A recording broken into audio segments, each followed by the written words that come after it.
Morning. Glad you could all join us this morning. Hope you're all doing well and staying healthy. No, we're trying to at my house. Today we are going to have Kevin Showalter, and Kevin is the Director of Youth Services for the League here in Fort Wayne. But he helps individuals get into camps all over the state of Indiana.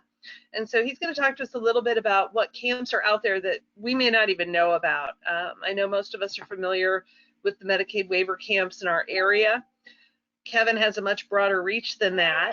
And he's also going to talk to us a bit about independent living centers and where to find one in your area, because they do some pretty fantastic stuff. So if you are ready, Kevin, I'm going to switch it over to you.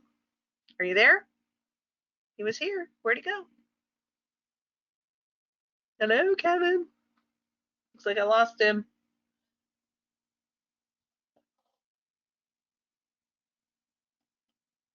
Uh-oh. I see him, but I don't hear him. Let me type a message.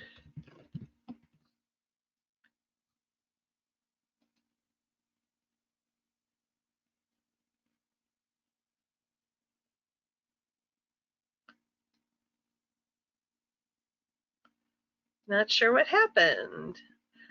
He says he has no audio yet. I'm not sure if we started yet. Yes, we have.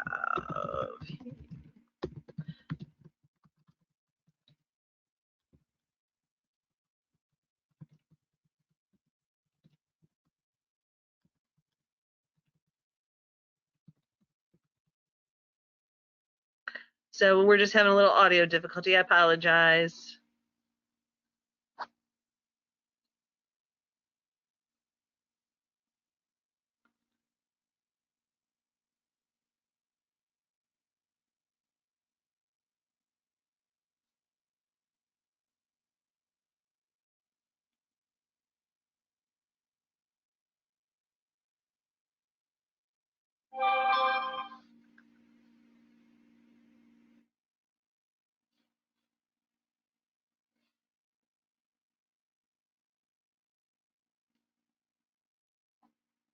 So he sees us. He's just not hearing us.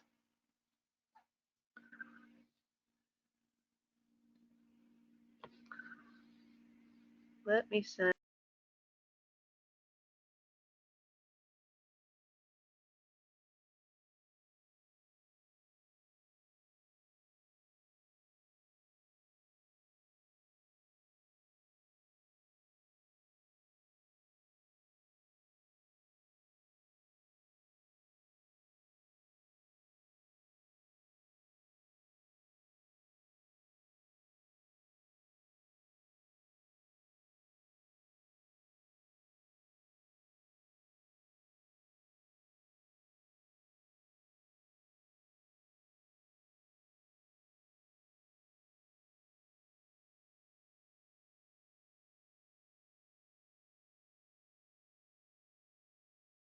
Working on calling in, so hang tight.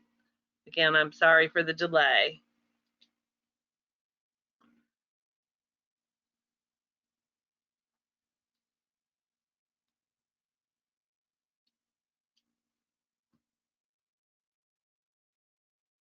Hopefully you guys get out and enjoy a little bit of the sunshine today. It's kind of nice to see the sun again. It's been so dreary and gloomy. I think getting outside and just having a little fresh air does us all a little bit of good right now. Hopefully you can either lay out in a hammock, like I know we've got a couple people who enjoy doing, or going for a walk, or even just sitting outside on your front steps, or whatever. Soak up that vitamin D.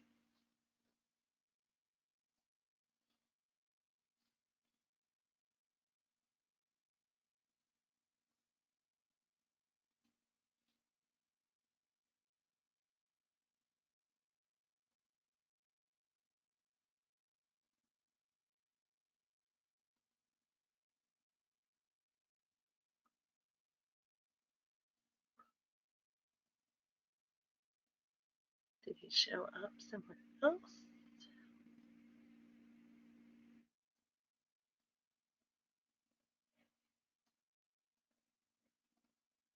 Nope. Okay. Can everybody hear me? Hello? Yes, we can. Hello. Yay. All right.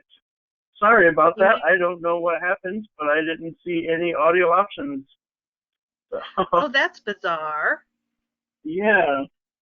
I've never had it not give somebody an option, so I don't know, kind of strange. Kind of one of those days. Um, Yeah, we got to roll with the punches, especially right now. yes, we do. So, okay. So I'm going to go ahead and switch over the screen to you. We're going to hope this works out. Okay. And I'm going to make you a presenter. You should have a little button that comes up. There we go. Yep. All right. And it's all on you. And at the end, if anyone Okay. has questions, we'll handle them at the end. Sounds good. All right. Well, thank you everybody for having me today. Let me pull this up real quick. Here we go. All right. And move this out of the way here.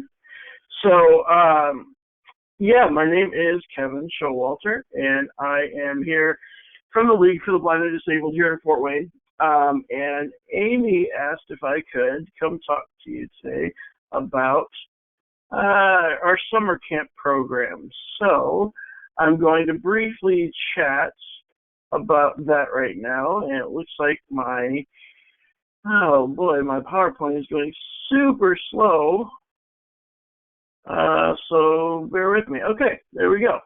That is myself and Jackie. We are the two youth services coordinators at the League, again, based here in Fort Wayne, Indiana.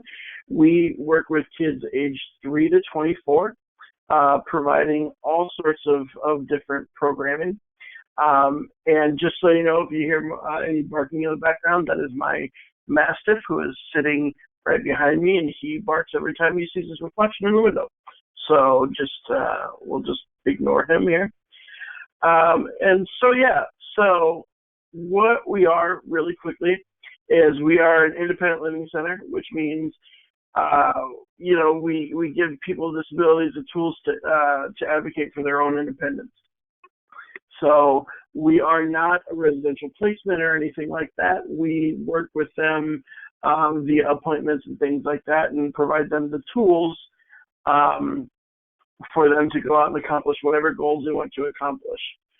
You can see some of the programs we offer right here: Independent Living Skills, which is what Youth Services is a part of; O&M, which is Orientation and Mobility, which is all the light cane training for people who are blind or visually impaired; INR, which is Information and Referral.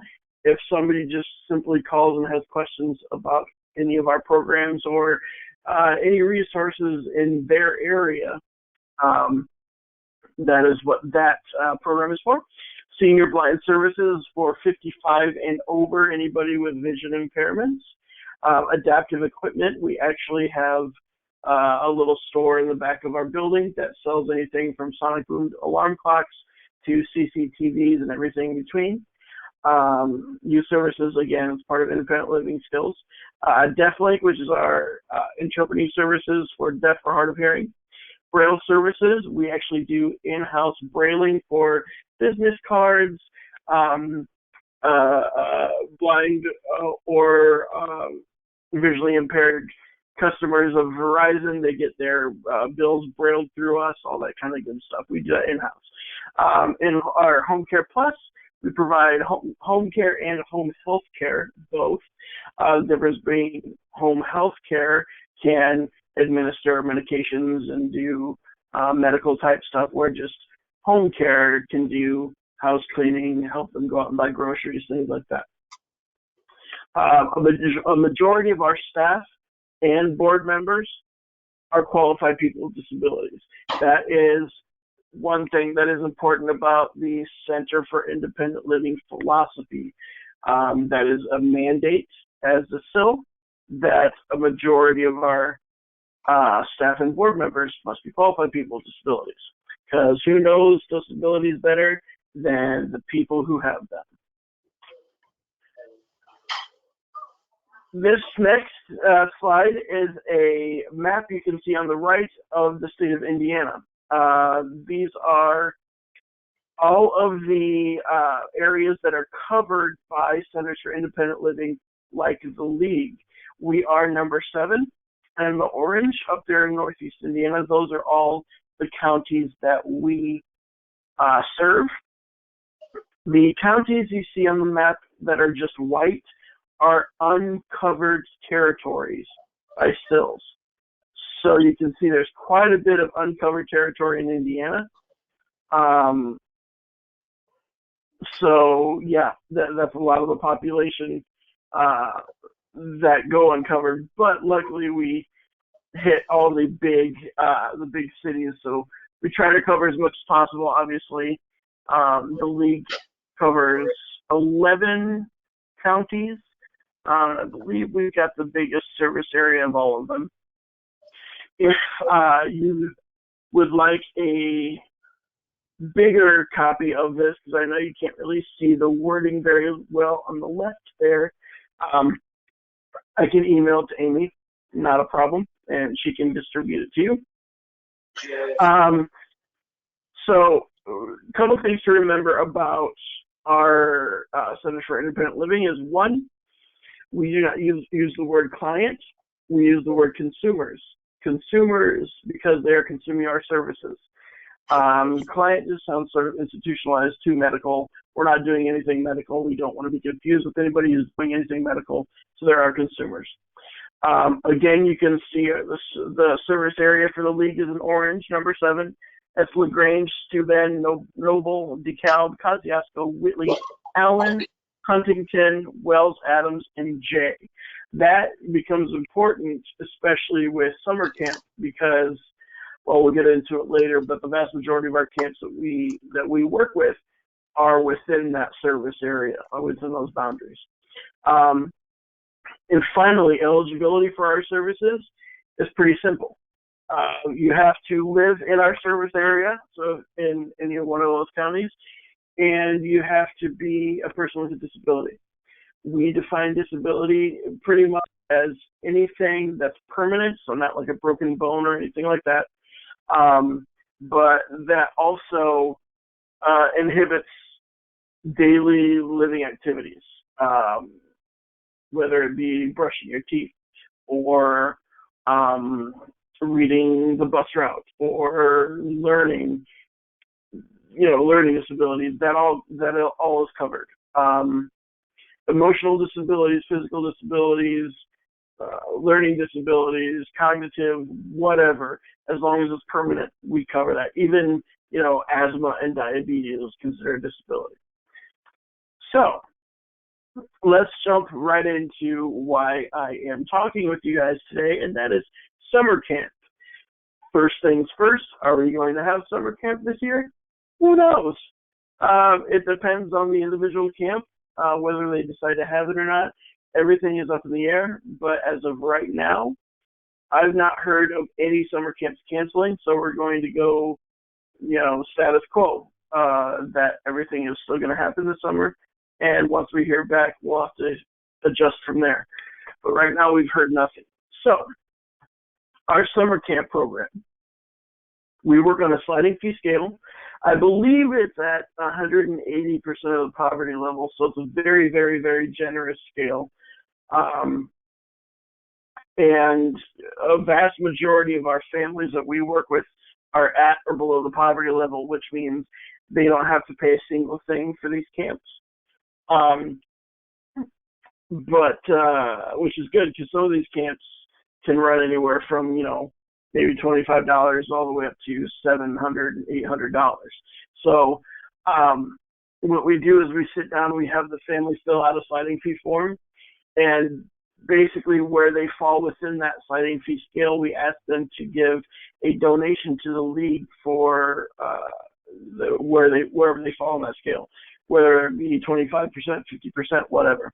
Now, if they come to us and say, we fall under 50%, but Dad just lost his job and our income has been slashed, myself and Jackie, we have the power to override that scale and say, We do not ever want these, we don't want finances to get in the way of this fantastic social opportunity.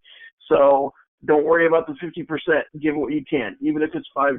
We don't care, as long as we can take it back to our funders and say, hey, they're working with us. It's just a really tough time for them. So then after that, after we fill out all the consumer activation forms so they can be part of our program and the sliding fee scale and know exactly what, where we sit, that's the fun part. That's what we do when we talk about what camp they want to go to. We always talk about what the parents are looking for in a camp, but also what the consumers are looking for as well, what the consumer likes to do, what their interests are, do they have any allergies maybe that keep them from going to an outdoor camp, all that kind of stuff. And then we personally, as a group, handpick the camp that they would like to be a part of. The league does not have our own camp. What we do is we work in collaboration with camps in our service area. Okay? So that's a very important distinction. We do not have our own camp. We work in providing supports, both monetarily and otherwise, to camps that are already running the program. By duplicate services, then we can just get them into those services. Before the kids go to camp at the beginning of the summer, Jackie and I go out to each of the camps that we're going to be working with, and we do a camp in service with the counselors. We started off as sort of just a disability awareness day, talking about, general characteristics you might see in somebody who has autism, or how to help out somebody who might need a sighted guide if they're visually impaired. But we absolutely understand that every child is like a fingerprint. Nobody is exactly the same. So when we pick out a camp, we also have them fill out, along with registration forms, a profile on the child, talking about their disability, talking about any medications that they might be taking at the time of camp, talking about if their disability might bring up some behavioral situations, how the camp can work best to negate those situations. Basically, it's a snapshot of the child that talks about their needs. So when we go and do these in-services, not only do we talk about the general stuff, but we also go through and talk about each individual camper that's going to be going to their camp and their specific needs and how best to work with them. And then finally, while the child is at camp, Jackie and myself spend all summer going from camp to camp to camp, spending at least a half a day with these kids. Sometimes we'll be observing in the background so as not to disrupt their program that they're doing. Or sometimes we hop right in and do whatever they're doing with them. Depends on how fun it looks, to be honest. But we always make sure to spend at least a half a day up there for wellness checks and, for any questions that they might have for the point of contact, which point of contact is always us, and I'll get to that in a moment. So which camps do we work with? As long as the camp program is non-specialized, we are willing to collaborate with them. Non-specialized meaning we don't work with camps specifically for kids with disabilities, like Camp Red Cedar here in Fort Wayne. That is an absolutely fantastic camp. Camp Bradford Woods down in southern Indiana. I went to that camp when I was little. Those are fantastic camps, but they're camps specifically designed just for kids with disabilities. While, again, those are great, we find that there are no barriers for our consumer base to getting into those camps. The barriers come when the kids want to go in a quote-unquote, and I hate this word, mainstream camp. There's the apprehension on the camp's part and on the parents' part about will there be appropriate supports or services that they need. That's why we work with them, to provide those supports, to provide everything that they need to be able to have the same exact opportunities as their able-bodied peers. Last year, we collaborated with 23 different programs. Just a few of them are listed here. YMCA Camp Potawatomi, that's our most common overnight camp that we work with. Everybody loves Potawatomi. Followed closely behind is YMCA Camp Crosley. YMCA is doing something good because they're top two. Another overnight camp. Science Central is a big one of our day camps that we work with. So we work with both day and overnight camps. But the cool thing is, if you come to us and say, hey, Johnny would love to go to this camp, have you ever heard of him? And I haven't, I'll say no, but let me look into them, and as long as they're not specialized, we're willing to collaborate with them. We're even willing to collaborate with camps outside of our service area, but only if the parent understands that since they're outside of our service area, we will not be able to go do those camp observations for them. We're not allowed to travel outside our service area unless designated a special need for it. So as long as the parent is okay with us not observing, we can from time to time go out of our service area. Now, we're not sending kids to camp in Hawaii unless they can fit me in their duffel bag, because I'm going to. But, Michigan, maybe southern Michigan, western Ohio, places like that. So I mentioned earlier that we are the point of contact. That means after we send in the registration form, all the questions about everything come through us first. There are different reasons behind this, as you can see right here. We want to give the kids every opportunity to complete the camp session. And camp session with us is usually whatever the camp considers a session is typically a week that we pay for. So we want to give the kids every opportunity to complete that week. And if it means that the camp has to call us with some questions or behavioral concerns, we're more than happy to try to give them strategies and critiques.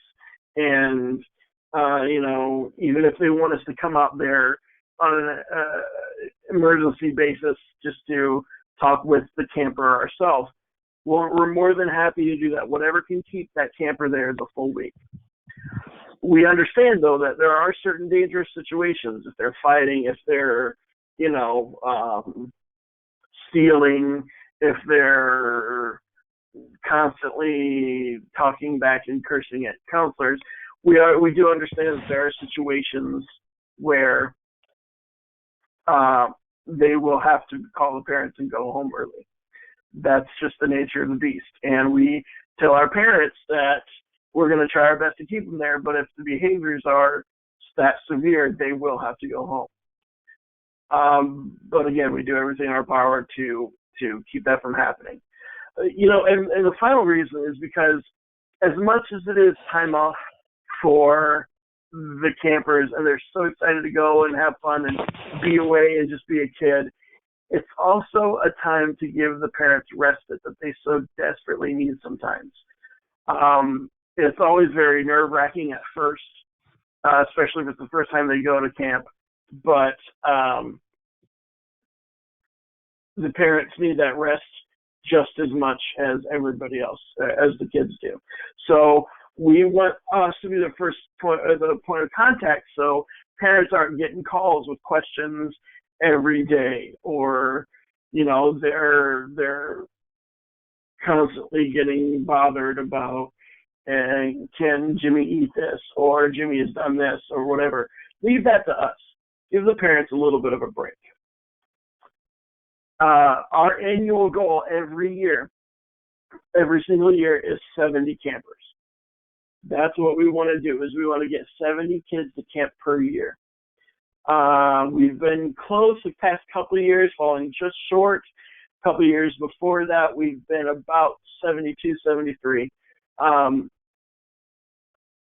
have we ever been filled to the max capacity? No. I've never had to tell a family, we do not have any more spots for camp. I would love to get to the point where we're wondering how we're going to send kids to camp. We've never gotten there. So that's not an issue. We want to get as many kids possible into these programs. So I believe I've covered just about everything. So I guess I will open up two questions now. And before we do that, let me go ahead and do this. This is our contact info. So if you want to give us a call, our phone number is area code 260-441-0551. You can reach me via email at kevins@the-league.org. And you can reach Jackie at jacquelinew@the-league.org. Rest assured, Jackie and I do the exact same thing. We have the exact same hours. We are 8 to 5 Monday through 8 to 5 Monday through Thursday. On Fridays, we are 8 to 3. And even right now that we're working from home, we are working those same hours. It's just you can't reach us at that phone number. It's easier to reach us via email right now. So, with that being said, I will open it up to questions. I don't know, Amy, if you need me to give my screen back to you now or however you want to do it. Just let me know. If you wouldn't mind going back to your contact us screen, that way if people, there you go, thank you. That way if people needed to reach out to you, they have your number handy. Amy's having her own audio trouble. This is Joy Green. Okay. So I'm going to read the questions, and some of them I've already answered, but I know there's a couple here that I'm going to need your input on.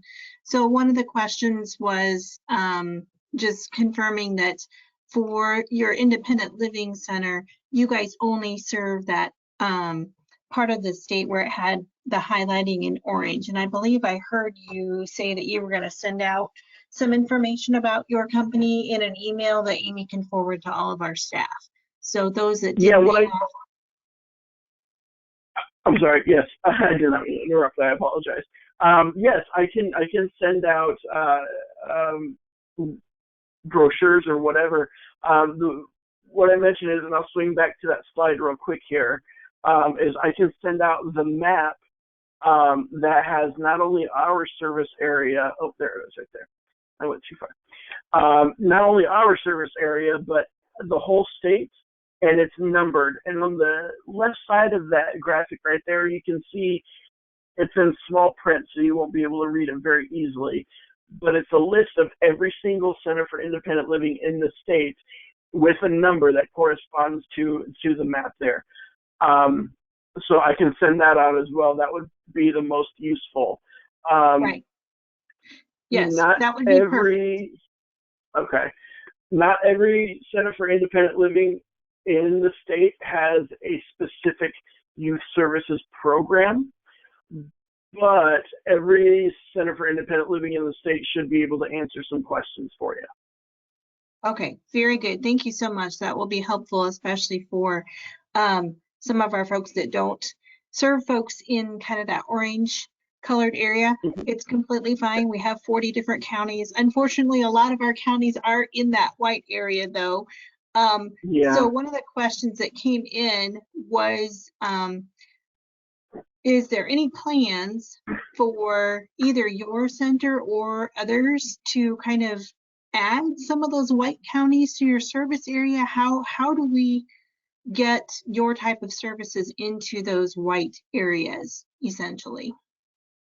The best way to fill those white areas is to advocate at the State House for more centers. Honestly, we have a satellite office up in the St. Joe County, but that is just for our Chapter 2 program, which is O&M and Senior Blind Services. We have no plans to to expand because we are filled to the brim right now, and I don't know of any other plans for any other centers to expand because frankly we're all strapped to the top. So the best way is to advocate at the State House for more centers. Now, we get a lot of questions about how do we get services like that in the white counties. The best bet is to contact the county's United Way agency to see what programs are available in that county, or the county aging and home services. Sometimes they've got a lot of good information as well.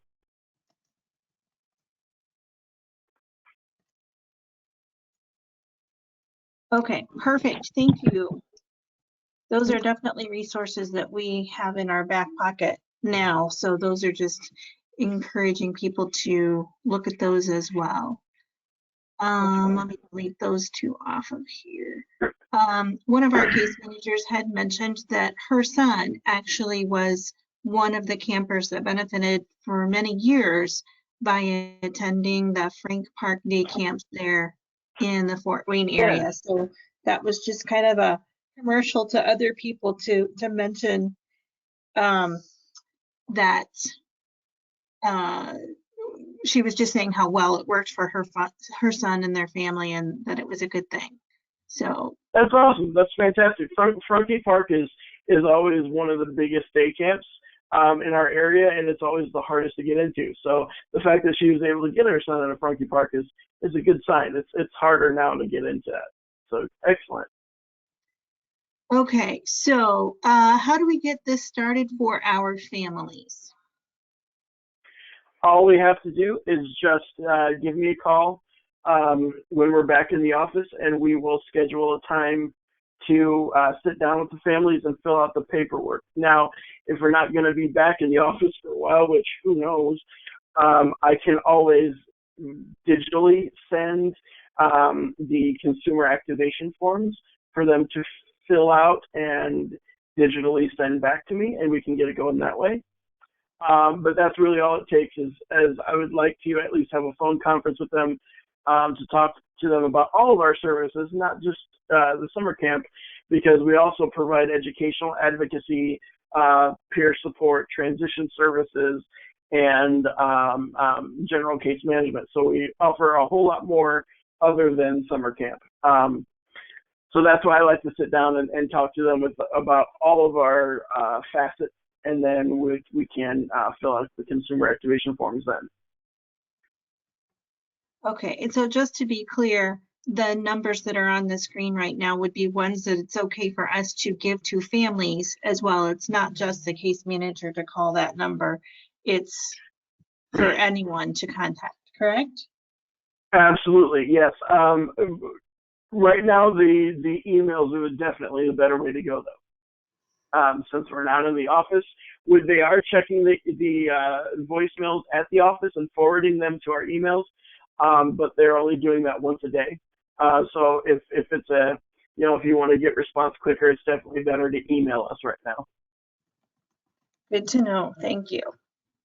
Mm-hmm.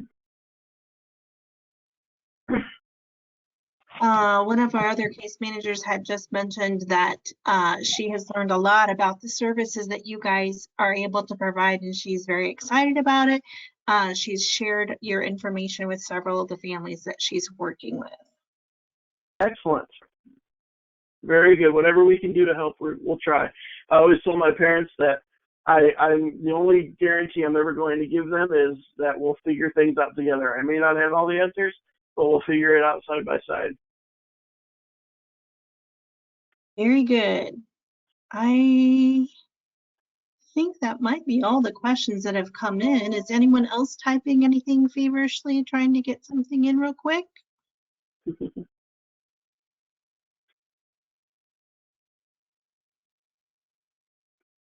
I guess I'll just send out a reminder as well that some of our case managers work in other areas than the Fort Wayne area. And so some are concerned that, oh, this information doesn't really apply to me.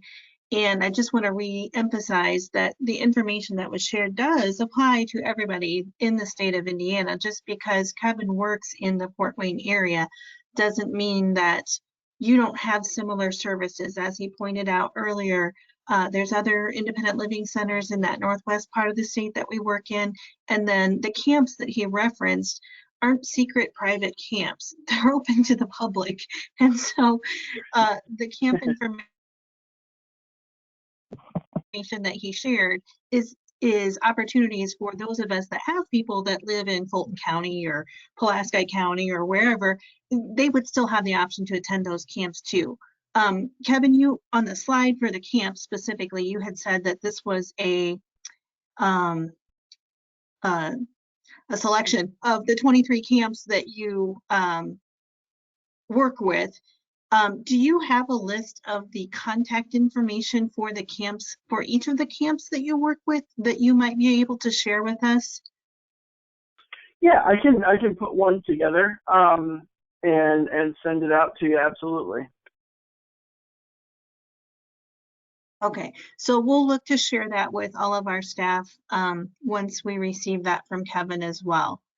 There was one more question that came in. Is there an age cutoff? Oh, good question. And I didn't mention that. I apologize. Yes and no. It depends on the individual camp. A lot of them can start as young as maybe 5, 6, or 7. Typically around 7 or 8 is when the camps are going to start. Maybe some 6-year-olds. And a lot of them top out at around 15 or 16 years old. Now, camps like Camp Potawatomi and Camp Crowsley, they have their counselors and training program, which is still a camp program. It's a 2-week-long program where kids can go and sort of the first week be a camper, and then the second week they'll get that training to actually sort of be a assistant camp counselor. So they're in a bunk with kids, campers younger than them, and they're sort of responsible for them. So that's age 17, which is pretty much the oldest that you would be able to go in terms of summer camp. But again, it depends on each individual camp. What did you call that one that goes to age 17, camper or counselor in training? Yes, was that counselors in training. And is that for all the camps or just for certain ones? I know Camp Potawatomi and Camp Crowsley both have programs like that. I don't know if all the camps do, but I know those two definitely have those. Okay, I'll just say some then. Okay. And going back to, the other services that we provide and the white counties in Indiana, just because there's not a Center for Independent Living does not mean that there are not agencies that can advocate for kids with disabilities in those counties. The first one that pops into my head is InSource. InSource does, they're the parent training, professionals and advocates. They do all of the educational advocacy that we do. It's just they're a statewide organization, and we have our service area, and that's one of the things that separate us, but also another thing that separates us from InSource is while they're just the educational advocacy, we are the advocacy, the peer support, the case management, and the summer camps and socializing events. So all of that stuff comes in our package as well. But just because again you're in one of those white counties does not mean that you can't get somebody to advocate for you. Thank you for that additional clarification. Absolutely. Are there any other questions, guys?